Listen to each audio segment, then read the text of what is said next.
aos Hebreus, ele consegue extrair a mais profunda definição de fé. Quando nós atentamos para o capítulo 11 de Hebreus, conhecido como Galeria dos Heróis da Fé, lá no capítulo 11 de Hebreus, versículo 1, o texto sagrado, ele revela que a fé é o firme fundamento das coisas que não se vê e a prova ou a evidência das coisas que se esperam. O que é então uma fé supersticiosa? Uma fé supersticiosa, ela conseguiu, se nós atentarmos para o capítulo 12 do livro de Gênesis, o livro dos princípios, uma fé supersticiosa, lá no versículo de número 4, ela pega Ló e coloca Ló junto com seu tio Abraão, um homem que tinha uma fé viva, uma fé sacrificial, uma fé tão alta, ao ponto de ele largar a sua família, largar a sua terra, Ur dos Caldeus, uma terra idólatra, e sair para um lugar que Deus ainda haveria de mostrar. Esta fé sacrificial de Abraão, ela me deixa perceber o contraste, o paradoxo, o oposto que existe entre a fé de um homem segundo o coração de Deus, um homem que Deus chama ele de amigo, um homem que Deus escolheu para uma grande obra de evangelização, e alguém que vivia à sombra da bênção. Este homem chamava Ló. Ló, ele vai com seu tio Abraão, não é porque Ló, ele amava profundamente o Senhor, não é porque Ló tinha desejo de sacrifício, é porque ele percebeu que o Deus que bradara a Abraão, o Deus que ensinara a Abraão, estava movendo aquele profeta, o sacerdote Abraão até então, para poder anunciar um projeto de Deus que conclui no dia do arrebatamento, chamado povo eleito, povo escolhido, geração santa. E este povo, eu e você fazemos parte. Quando eu olho para o capítulo 12 de Gênesis, no versículo 4, eu começo a perceber que Ló, ele sai porque ele estava sendo abençoado materialmente com a bênção de Abraão. Olhando para aquilo que nós lemos no versículo 14 do capítulo 3 da carta aos Gálatas, o apóstolo Paulo, ele explica que nós somos abençoados com o crente Abraão. Se eu perguntasse nesta noite quantos querem ser abençoados por Deus, eu levantaria as duas mãos e talvez um pé ainda, porque a bênção de Deus, ela nos traz segurança, a bênção de Deus, ela nos traz alegria. E diz o homem mais sábio, mais inteligente da terra, que ela não traz consigo dores, ela não traz consigo dores. Então, quando esse homem, por nome de Ló, ele sai de Ur dos Caldeus, e agora caminhando junto com o homem da promessa, aquele que Deus escolhera, ele começou a também ser abençoado, e a sua bênção, ela tornou-se um motivo de contenda. Quando eu olho para o capítulo 13 de Gênesis, o livro dos princípios, no versículo 11, lá o texto sagrado revela que esta fé supersticiosa, ela não aguentou uma dificuldade de relacionamentos. Nós sabemos que as grandes empresas, tanto no Brasil quanto na Europa, elas investem uma quantidade muito grande de dólares e euros para poder trabalhar os relacionamentos dos seus funcionários. Agora, quando nós olhamos para esta fé supersticiosa de Ló, ela não foi suficiente para poder vencer problemas de relacionamento, mas a fé sacrificial, ela pode dizer como o patriarca Jó disse: ainda que ele me mate, contudo nele eu esperarei. Esta fé sacrificial, ela se posicionou na vida de Jó, o patriarca Jó, e disse assim para sua esposa: Deus nos deu o bem, pode nos dar o mal. Em tudo isso Jó não blasfemou do nome do Senhor. Mas Ló foi diferente. Ló, quando ele viu esse conflito, o seu tio Abraão chama Ló e fala: meu sobrinho, nós amamos, nós nos respeitamos, mas não dá para nós caminharmos junto. Ai, irmão, se eu fosse Ló naquele momento, eu diria para Abraão que os pastores fiquem com tudo, que os empregados fiquem com tudo, mas eu não abro mão da promessa do Senhor sobre a minha vida. Porque isso é glorioso, é porque o apóstolo Pedro, quando ele explica na sua primeira carta, lá no capítulo 1, versículo 18, ele fala para mim, para você e para nós, ele diz: olha, você não foi comprado com coisas corruptíveis, como prata ou ouro da vossa vã maneira de viver, mas sim com o precioso sangue de Jesus Cristo. Esta compra que ele fez faz eu compreender, eu sinto a glória dele aqui nesta noite. Eu estou segurando para não pregar aqui nesta noite, mas é que a glória dele é latente, patente neste lugar. A glória dele traz um excentrismo neste lugar, porque a glória dele até os céus, no Salmo 19, versículo 1 diz: até os céus proclamam a glória de Deus. Se você e eu está aqui adorando, se você e eu está aqui glorificando, é porque toda a glória é para o nome dele, todo louvor é para ele, toda exaltação é para ele, porque você é dele, porque a igreja é dele, é porque nós somos dele. Se você está entendendo, diga glórias a Deus. Se você está entendendo, diga aleluia. Se você está entendendo, celebre o nome do Senhor. Toda a glória é o nome dele. Agora para diante de uma proposta. Abraão fala: se você for para a direita, eu vou para a esquerda. Se você for para frente, parafraseando o texto, eu vou para a retaguarda. Quando Ló olhou assim o que Deus poderia dar, o que Abraão poderia ter de intimidade com Deus, a fé supersticiosa, não resistiu às tentações das colinas do Jordão, das planícies do Jordão, do vale do Jordão, e ele olhou assim, porque o crente que tem uma fé supersticiosa, ele quer viver apenas o momento presente, ele quer tomar posse apenas aqui agora. Mas sabe o que o apóstolo Paulo explica lá na sua primeira carta aos Coríntios, no capítulo 15, 19, ele explica: porque há uma multidão, uma legião de pessoas incompetentes, de pessoas ingratas, descontentes e ingratas, caminhando muitas vezes pela casa do Senhor, lá pela Europa, que tentam ludibriar o Espírito Santo de Deus. E o apóstolo Paulo explica que se nós, eu e você, esperarmos em Deus apenas nesta vida, nós seremos os mais infelizes entre os homens. Mas o que é gostoso é entender que a fé sacrificial é para mim, é a minha, a sua fé. Ele diz na primeira carta de João, lá no capítulo de número 2, versículo 25: e é esta promessa que ele nos fez, a vida eterna. Fé sacrificial não é só para ano 2013, não é só para ano 2050, mas a fé sacrificial, ela vai fazer você vencer o mundo, porque o mesmo apóstolo João explica lá na primeira carta, no capítulo 5, versículo 14: e esta é a vitória que vence o mundo, a nossa, diga forte, a nossa fé. Mas para poder vencer esta fé sacrificial, não pode ser um Ló no meio do povo de Deus. Porque quando eu olho para a primeira carta de João, lá no capítulo 2, versículo 15, sabe o que o texto sagrado está revelando? Diz: olha, não ama o mundo e nem o que no mundo há, porque quem ama o mundo, o amor do Pai não está nele. Se o amor do Pai está na sua vida, diga glórias ao nome do Senhor. Nós não temos aliança com o mundo, nós não temos acordo com o pecado, nós não temos acordo com Satanás. Sabe por quê? Porque desde o dia em que você levantou a sua mão santa, aceitando Jesus como Salvador, você entrou na batalha mais renhida de todos os tempos. E sabe por que eu e você vence esse adversário, arqui-inimigo de Deus? É porque Jesus Cristo de Nazaré, lá no capítulo 16 de Mateus, no versículo 18, diz: as portas do inferno não prevalecerão contra a igreja. Abraão estava tomando posse de uma promessa que não ia terminar em Ur dos Caldeus, que não ia terminar na Canaã, nem Jerusalém aqui, que é a capital religiosa do mundo. Mas o escritor aos Hebreus explica, lá no capítulo 11, a partir do versículo 23, ele esperava a cidade cujo arquiteto e construtor é o próprio Deus. Quem espera essa cidade, levanta a mão. Isso é fé sacrificial. Ló olhou para as campinas do Jordão e falou: se era tudo que eu queria. Eu quero desfrutar intensamente aqui dos prazeres da carne. Eu quero desfrutar intensamente os prazeres da carne.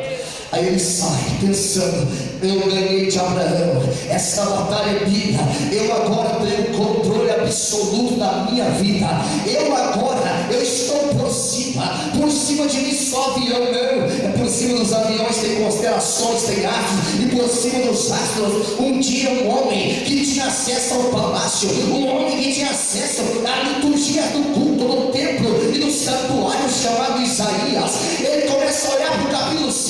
e dizer assim: ai os bêbados, ai os que entram pelas casas, ai de isso e ai daquilo. Mas quando ele viu a manifestação da glória, lá no capítulo 6, ele falou: ai de mim, porque eu vou perecendo. Eu sou um homem de lábios impuros, habito no meio de um povo de impuros lábios, e eu vi o Senhor dos exércitos. O Senhor disse: eu estou gostando. Esta fé sacrificial, anjo, vem cá, pega tenaz, coloca na boca dele. E Jesus pergunta: e agora, quem há de ir por nós? Ele levanta e dá um brado: eis-me aqui, envia-me a mim. Se você pode responder essa pergunta, celebre levantando a sua mão e dando glória ao nome que é sobre todo nome, o nome de Jesus Cristo de Nazaré. Abraão olhou, Ló caminhando feliz, rico, entre aspas, abençoado. Mas sabe de uma coisa? O Senhor fala: Abraão, está vendo seu sobrinho ir? Está vendo aonde ele vai parar? Mas eu tenho algo que você vai entender aqui. Levanta os olhos, capítulo 13 de Gênesis, versículo 14, 15, 16 e 17. Ele diz: levanta os olhos, de onde você está, e contempla para o norte e para o sul, contempla para cá, para lá, porque onde os teus olhos alcançar, eu darei para você e para a sua descendência, que vai dar a cidade jardim. Aleluia. Se eu fosse você, dava glória a Deus. Eu dava glória a Deus, porque não foi você que escolheu estar aqui, não foi eu que escolhi estar aqui, mas Ele nos escolheu. E sabe que hora que começou esta escolha? O apóstolo Paulo, quando ele explica lá na carta aos Efésios, no capítulo 1, no versículo 3 e 4, ele levanta os olhos para o céu e fala: bendito Deus e Pai de nosso Senhor Jesus Cristo, que tem nos abençoado com toda sorte de bênçãos espirituais, não é só para aqui não, nas regiões celestiais. E Ele nos escolheu nele, Jesus Cristo, antes da fundação do mundo, para que nós fôssemos dele. Você é dele, eu sou dele, a igreja é dele, a glória é para ele, o céu é dele.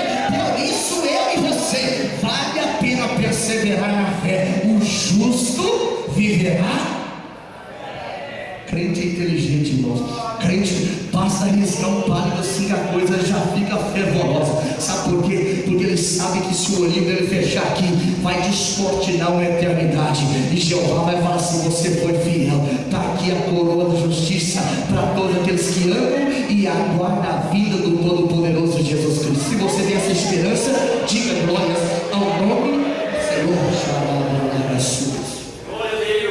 Abraão sai, e o Senhor falou assim: gostou da visão? Maravilhosa. Ele diz: agora você vai levantar, percorre a terra no comprimento, percorre a terra na sua largura, porque onde pisar a planta do seu pé, eu vou dar para você e para a sua descendência. Isso não se resume apenas a bênçãos materiais, não. Isso não resume apenas bênçãos do tempo presente, mas a bênção mais gloriosa, a bênção mais inefável, aquilo que o apóstolo Pedro explica na primeira carta, no capítulo 1, versículo 9. Os profetas inquiriram, tentaram entender, não compreenderam.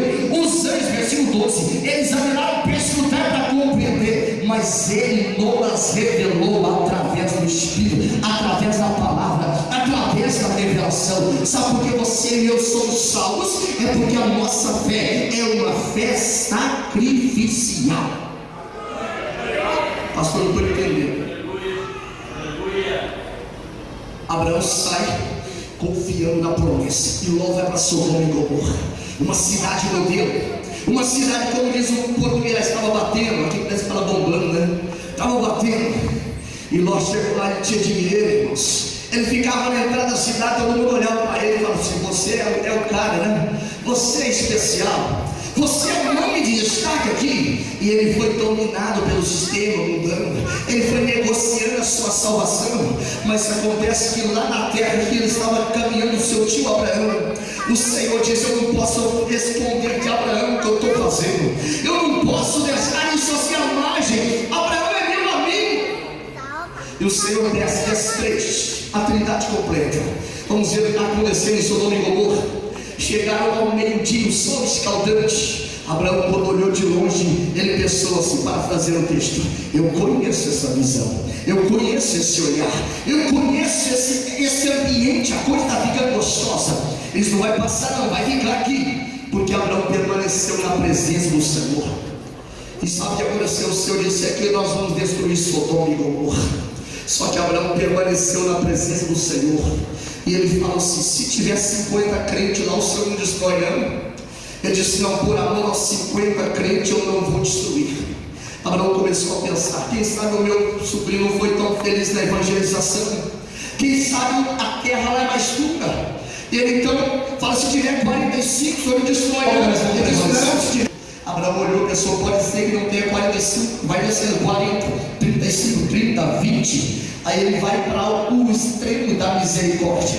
Se ele já tivesse lido o Salmo 23, o versículo 6, que diz que certamente a bondade e a misericórdia do Senhor me seguirão todos os dias da minha vida, e eu vou habitar na casa do Senhor por longos anos, eu diria que ele copiou o texto. Ele vai lá e fala: Senhor, se tiver 10, o Senhor me destrói não. Por que ele usou 10? É porque toda a comunidade judaica existia um mínimo 10 intercessores que talvez estavam desempregados, tinham uma vida social mais pequena ou menos regalia, e eles então oravam pela congregação, e em contrapartida a assistência social cuidava deles. Esse grupo chamava Saat Babilonim. Este grupo então, Abraão vai no extremo da misericórdia e fala: Senhor, se tiver 10, porque tem que ter 10, tem que ter 10, o Senhor me destrói não. E sabe o que acontece, irmãos? Não tinha os 10, mas o Senhor disse: eu não posso fazer isso, é o meu amigo Abraão. Quando você tem uma fé sacrificial de campo,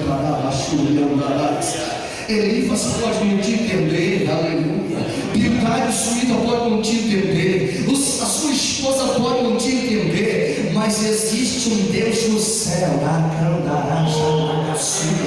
que quando você não consegue nem orar, quando você só geme, o apóstolo Paulo, no capítulo 8 de Romanos, no versículo 26, ele fala que o Espírito eterno, que o mundo não pode ter, o mundo não conhece, o mundo não recebe, ele intercede com gemidos inexprimíveis. E sabe o que aconteceu? O Senhor fala para o anjo: pega Ló, arranca Ló de lá, porque nós precisamos destruir a cidade. Os anjos chegam naquela casa, parte. Ló já tinha acostumado a receber parte como missionário, toda sorte de abençoadores, e ele traz para dentro. Aquela noite foi uma noite terrível, os irmãos conhecem a história, e agora os anjos arrancam Ló, arrancam suas filhas, arrancam a esposa. Mas aquela mulher, sabe, parece que é Gênesis 19, 26. Ela olhou assim e falou: eu não posso deixar o mundo, agora que eu cheguei até aqui, agora que eu estou aqui no alto, eu não posso abrir mão disso. Irmão, não tem sucesso neste mundo que vale mais do que a vida eterna com Cristo Jesus. Não tem dinheiro neste mundo que paga a salvação da sua alma. O salmista disse que a alma é cara e nenhum dinheiro neste mundo seria suficiente para pagar. Salvação não é produto de troca, salvação é resultado de uma fé sacrificial.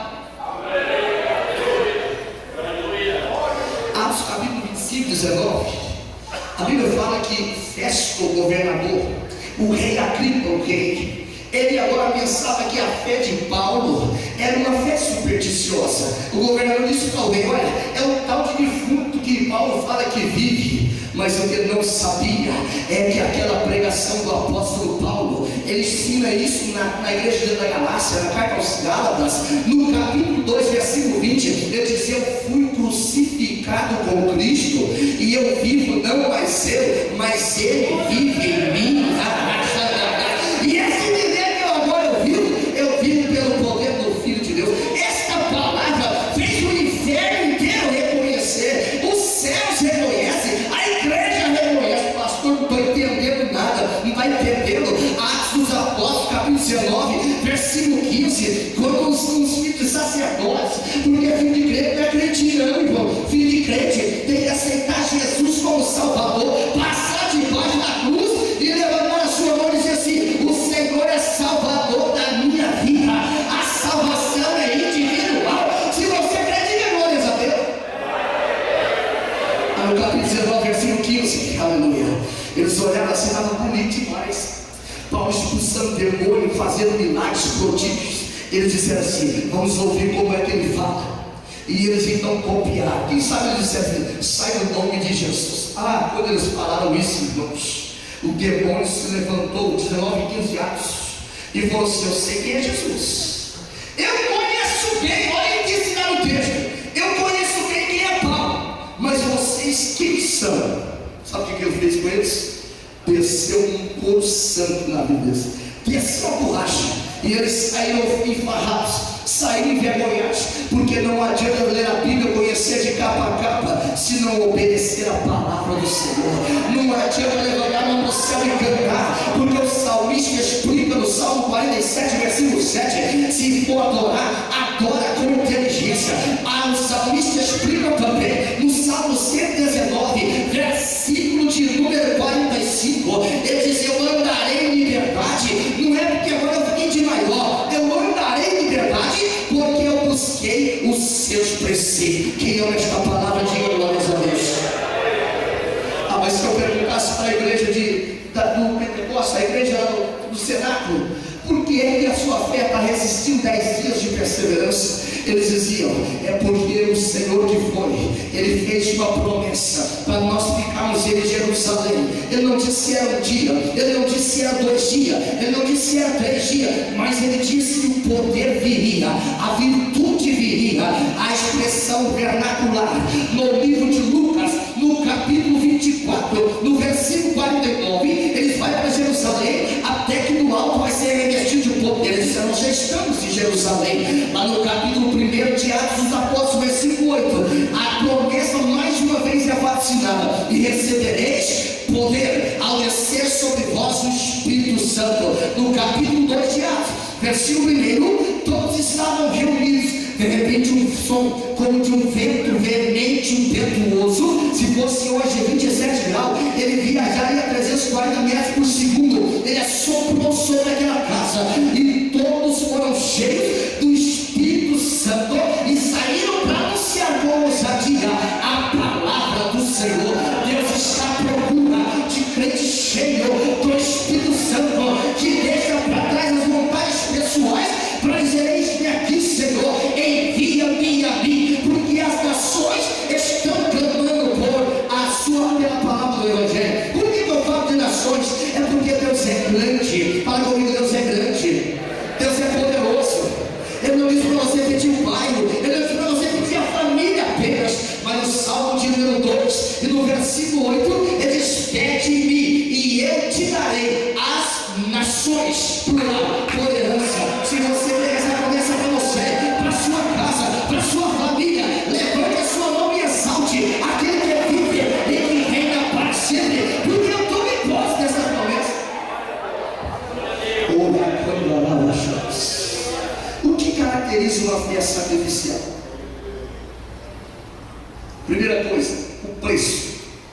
A fé sacrificial, eu com muito respeito às pessoas que são vendedores ambulantes, a fé sacrificial não é uma fé comprada. A fé sacrificial é uma fé de renúncia. Jesus, ele disse assim: olha, quer ser meu discípulo? O padrão de qualidade é altíssimo. O médico amado Lucas, lá no capítulo 14, versículo 33, ele diz: quem não renunciar tudo por amor de mim, ele não pode ser o meu discípulo. Existem muitas pessoas frequentando as igrejas. Agora, em especial, Deus está movimentando coisas grandes na Europa, usando uma ferramenta chamada crise.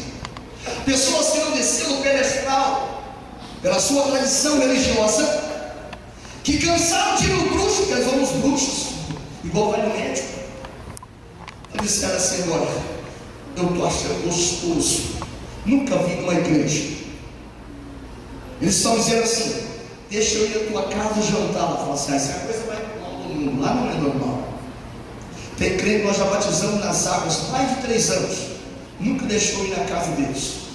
Não é que são ruins, não, é porque é um monte de protocolos que eles têm, até poder sentar com ele à mesa. Estou preparando, pastor, 3 anos preparando. Mas isso tem feito o quê? Com que o Evangelho do Senhor Jesus Cristo vai lá na casa deles, alcança a família deles, a vida dele é mudada. Quem não prestava na escola só tirava nota ruim, agora começa tirando só nota 90% a 100%. Quem brigava no trabalho, agora recebe aumento, promoção, porque agora passa a ser bom funcionário. Aí a professora não entende, a diretora não entende, e chama o pai, fala: não sei o que aconteceu com esse menino, ele só tirava nota ruim, ele estava na recuperação, aula de apoio, e agora foi tudo transformado. E aí sabe o que acontece? O pai fala: sabe o que aconteceu? É porque agora ele tem uma fé. Ah, mas ele é católico? Não, é que agora ele teve mais do que ser católico, mais do que ser evangélico. Ele encontrou o autor da vida, ele encontrou aquele que ensina, ele encontrou aquele que dá poder, ele encontrou aquele que traz discernimento, e agora a vida e a história dele foi mudada. Todo crente português que estuda na escola e aceitou Jesus está comprometido, até a nota melhora. Isso é fé sacrificial, porque a fé toma posse hoje daquilo que ainda vai acontecer. Segunda característica de uma fé sacrificial é uma segurança irrestrita em Deus. Como é isso? O apóstolo Paulo explica na carta aos Romanos, no capítulo 8, versículo de número 28, ele diz: todas as coisas, todas mesmo, elas cooperam juntamente para o bem daqueles que o quê? Daqueles que amam a Deus e que são chamados segundo o seu decreto. Bíblia Revista Atualizada, propósito, segundo o seu decreto. Sabe por que a fé do Senhor tem que ser sacrificial? É porque é uma fé baseada em um decreto, é uma fé legitimada, é uma fé legal, é uma fé justa, é uma fé que produz dividendos eternos. Uma família portuguesa que nos vê que a família fica com frequência endemoniada. E um dia a mãe e a filha ligou para mim, eu estava quase 200 quilômetros de distância. Pastor, tem misericórdia, ora por nós. Eu disse: não estou em Lisboa, eles oram na mesma, porque o fulano aqui está quebrando tudo e quer suicidar. Eu falei: Senhor, tu não estás ligado ao espaço geográfico, não está limitado pela circunstância, porque o salmista explicou no Salmo 109, versículo 7: se eu descer as profundezas, tu estás lá; se eu for na dimensão do mar, tu estás lá; se eu subir as alturas, tu estás lá. E eu disse: é na autoridade do nome de Jesus Cristo, meu irmão, sai deste homem lá onde ele está, e ele seja liberto. Sabe o que aconteceu? Menos de 3 minutos, a mensagem chega no telemóvel. Pode agradecer, porque ele já está liberto pelo poder do nome de Jesus. Este poder é a fé sacrificial. Ele faz efeito até no inferno, aleluia. Ele faz efeito nas coisas mais difíceis dessa vida, porque para Deus nada é impossível. Para Deus nada é impossível. Ele não conhece essa palavra. Lucas explica lá no seu livro, capítulo 1, versículo 37, que para Deus nada é impossível. O impossível é para Deus resolver. Sabe por que muitas vezes o crente sofre grandes aflições? É porque ele está diante de um problema impossível e ele quer resolver nas suas próprias mãos, na sua própria experiência, na sua própria habilidade, os problemas impossíveis. Diga para a pessoa que está não queria a sua fé. Fala assim: o impossível é para Deus. O terreno impossível é para Deus. Abraão, a sua esposa era estéril, ele era velho, mas para Deus ele disse: vou contrariar a genética, vou contrariar a medicina, e agora Deus dá um filho. Quem é esse filho? Seu neto? Não, esse é o meu filho. Como que ele chama? Ele chama fé sacrificial. Fala comigo: a fé sacrificial, ela tem um preço. A fé sacrificial gera uma confiança irrestrita. Fala comigo: a fé sacrificial, ela revela um caráter transformado. Aleluia. Sabe o que Paulo está ensinando para a igreja da Galácia, para mim e para você, no capítulo 6, agora, versículo 17, diz: de agora em diante, ninguém me inquiete mais, porque eu trago no meu corpo as marcas de Cristo. Ele pode dizer com propriedade à igreja de Corinto, na segunda carta, no capítulo 5, 17, diz: aqui está em Cristo, nova criatura é, as coisas velhas já passaram, eis que tudo se fez. Tudo se fez. Por isso que ele disse para Jacó no Val, capítulo 32, versículo 28 de Gênesis: a partir de hoje o seu nome vai ser Israel. Você pode ter chegado aqui nesta noite, meio manquejando na vida espiritual, mas Jeová te pega na curva nesta noite e fala: você vai sair daqui com uma fé sacrificial, uma fé de andar em caminhos mais altos, uma fé de olhar para a circunstância e dizer: Deus, tu és maior do que a circunstância, de olhar para o problema e falar: problema, você é impossível, não é para mim, existe um sobre a minha vida que soluciona aquilo que é impossível. Diga: ele é Jesus. Diga forte: ele é Jesus. Ele é Jesus. É Ele que detém o poder, é Ele que detém a eternidade. Por isso que uma fé sacrificial é caracterizada também pela perseverança. Fala comigo: uma fé sacrificial, ela é caracterizada pela perseverança. Quando eu olho para Jó no capítulo 13, em versículo 15, ele fala assim: ainda que ele me mate, fala comigo, ainda que ele me mate, contudo nele eu esperarei. Perseverança, no texto original é o pomene, é a mesma palavra da paciência no Novo Testamento. Ele diz, no Hebreus 10:16, ele fala assim: ó, necessitais de perseverança, para que depois, olha a condição, que fizerdes a vontade de Deus, alcanceis a promessa. Pastor, será que é apenas um carro novo? Não. Será que é apenas uma casa nova? Não. Vou voltar a citar 1 João 2:25. E esta é a promessa que Ele nos fez. Enche o peito pela vida eterna. Vida eterna. Se você for lá no túmulo de Allan Kardec, os restos mortais estão lá. Se você for no túmulo de Siddhartha Gautama, o seu Buda, os restos mortais estão lá. Se você for no túmulo de Maomé, está lá. Se você for no túmulo de Confúcio, está lá. Mas se você ler a Bíblia, Lucas 24, versículo 2, você nem precisa ir lá. Quando as irmãs do ciclo de oração chegaram, domingo pela manhã, ele não estava lá, porque ele já havia ressuscitado, aleluia.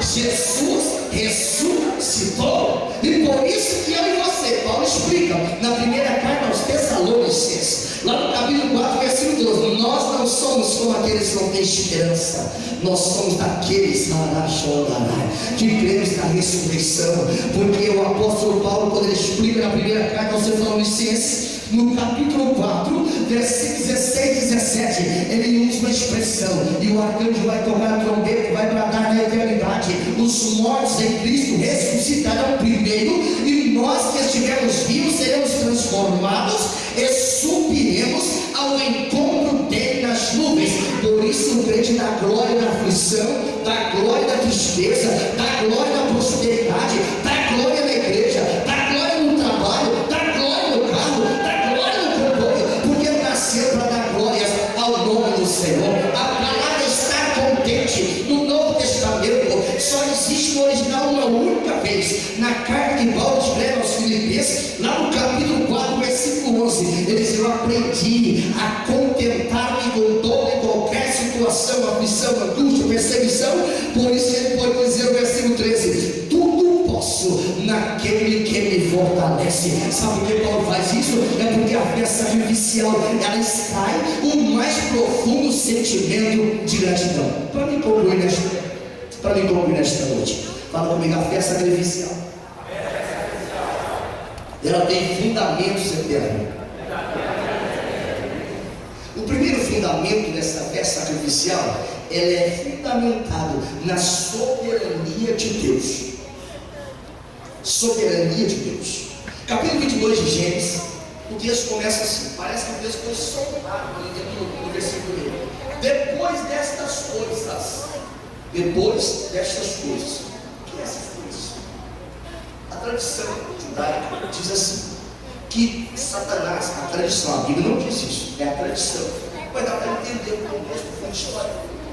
Diz que Satanás diz: o Senhor fala que é o nosso amigo, herói da fé, o homem que, quando estava desanimado, Paulo explica, né? Capítulo de número 4, versículo 20 de Romanos, ele se fortaleceu dando glória a Deus. No momento que você e eu estamos fracos, qual que é o antídoto, qual que é o remédio? Glória a Deus. Glória a Deus. Glória a Deus. Estou passando pelo vale. Glória a Deus. Estou passando pelo vento, glória a Deus. Estou passando pela bonança, glória a Deus também. Estou preocupado, glória a Deus. Mas você dá glória a Deus por tudo, sim. Eu nasci para dar glória a Deus. Aí a tradição diz que Deus fala para Abraão: ele não te dá nada. O filho foi desmamar, fez um banquete. Abraão nunca te deu nada. Tradição diz. Aí sabe o que acontece? Deus fala assim: vou pedir para ele o que eu tenho de mais precioso. Vou pedir para ele a riqueza. Não, sabe que isso não funcionou com Jó. Não funcionou. A vida dele também não. Mas o que eu tenho de mais precioso? É a promessa. Fala comigo assim: o que eu tenho de mais precioso é a promessa. Eu não estou falando de apenas de carne novo, não. A promessa da vida eterna é o mais precioso. E Satanás sabe disso. E diz o apóstolo Pedro na primeira carta, capítulo 5, versículo 8, que ele anda ao nosso derredor, bramando como um leão, procurando alguém para tragar. Ah, pastor, estou sentindo o cheiro dele ao redor de mim. Ele ensina no versículo 7: lança diante dele toda a sua ansiedade. Ele já venceu por nós na cruz do Calvário. Ele é soberano, ele é eterno. E sabe o que aconteceu? O Senhor disse para Abraão: Abraão, ele disse: vem aqui, Senhor. Ele disse: dá-me o teu filho único. O único, Senhor, perfeitamente. Satanás diz: é demais para mim, não dá para acreditar. Ele fez, parafraseando, agora estou parafraseando a tradição, né? Ele disse assim: mas é porque ele fez no repente, ele não entendeu. Deus disse: Abraão, e eu quero que você ofereça. Onde, Senhor? Agora não, lá em Moriá, nas montanhas de Moriá. Quantos dias? 3 dias. Abraão pega os funcionários, pega o jumento, pega o moço. Para onde vamos, papai? Ele diz: nós vamos para a igreja. Onde é a igreja? Vamos cooperar com outra congregação hoje. Onde é? Eu não sei. Quando chegar perto da terra, vai ensinar. Vai dar as coordenadas geográficas. Aleluia. E agora ele pega o seu filho. E eles começam a andar. Abraão vai cabisbaixo, como diz o hino 380, água. Cabisbaixo. Mas não é porque ele estava triste, é porque ele estava pensando como será ser um filho ressuscitado. Hebreus capítulo 11, versículo 22 a 25 conta este processo. É que Abraão já sabia que até da cinza Deus poderia ressuscitar o seu filho. Ele já tinha visto um filho nascer, mas agora ressuscitado era uma esperança nova, uma esperança grandiosa. E eles vão caminhando, e ele agora fala aos moços: fica no pé da montanha, porque quem não tem fé sacrificial, ele não consegue subir nas maiores alturas espiritual. Sabe o que o apóstolo Paulo explica na carta aos Efésios capítulo 2, versículo 8? Pela graça dos salvos mediante a fé, não vem de vós, é dom de Deus. Porque no versículo 5 ele fala que essa fé, ela nos faz habitar nas regiões celestiais. O Senhor desta igreja, ele não nos chamou para terminar a nossa vida aqui, mas ele disse no capítulo 55, versículo 9 de Isaías: os meus caminhos são mais altos que os vossos caminhos, os meus pensamentos são mais altos que os vossos pensamentos. E ele diz para Abraão: dá o teu filho. E Abraão sobe até o monte Moriá. E o menino faz a pergunta que eu nunca queria ouvir. Ele diz assim: pai, eu estou vendo a lenha, eu estou vendo o terra e fogo, mas aonde está o cordeiro do holocausto?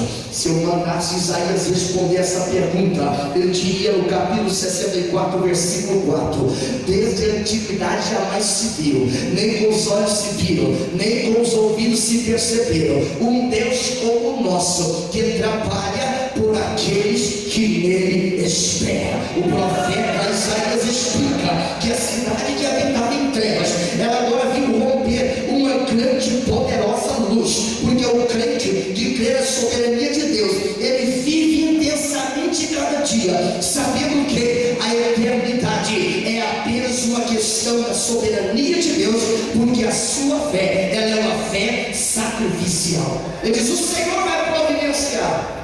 Quando Satanás olhou para a vida do homem, que agora cai no jardim do Éden, o homem peca, o homem agora desafia Deus, e agora o homem está embrenhado em grandes trevas, em pé das trevas, dominado pelo inferno, em pé de Satanás. O apóstolo Paulo explica lá na carta aos Colossenses, no capítulo 1, versículo 13, que ele, Jesus, ele nos tirou do império das trevas e nos transportou para o reino do Filho do seu amor, o cordeiro que ele preparou, providencialmente providência divina.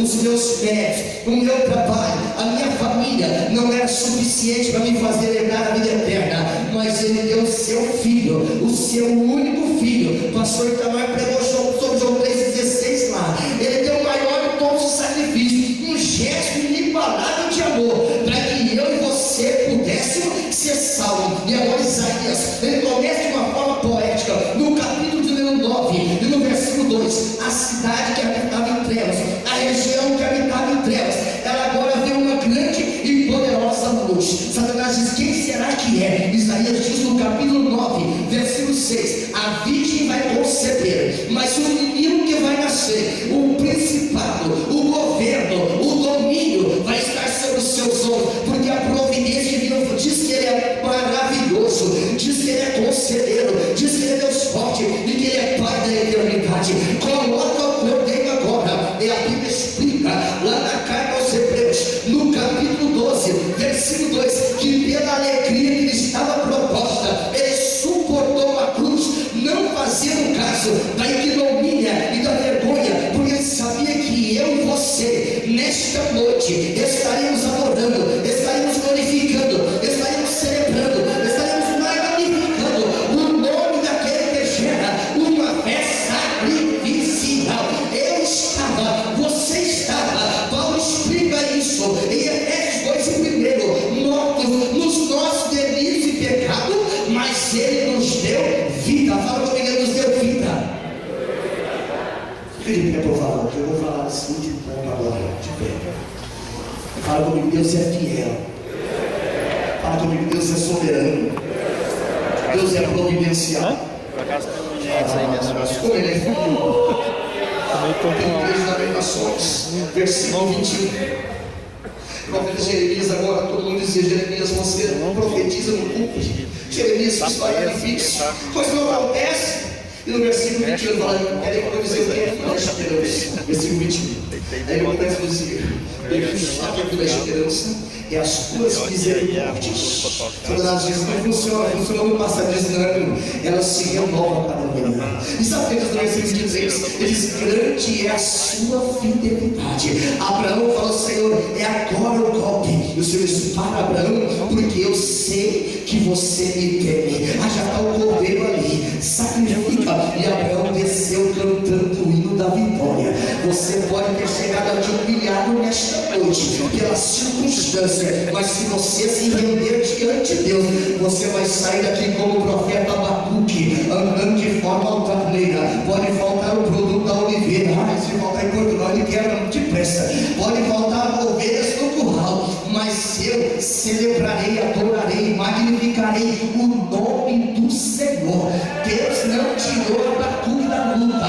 O que aconteceu então que ele fala uma expressão dessa? É que Deus mudou o posicionamento geográfico. Ele olhava a luta agora do alto. Ele diz: Jesus já venceu por mim. O caminho dele é mais alto, os pensamentos dele é mais alto. Satanás diz: você vai afundar. Ele diz: não vou não. O profeta Isaías explica no capítulo 43, versículo 2: se eu passar pelas águas, não afunda não. Se eu passar pelos fogo, não queima não. Ele diz: porque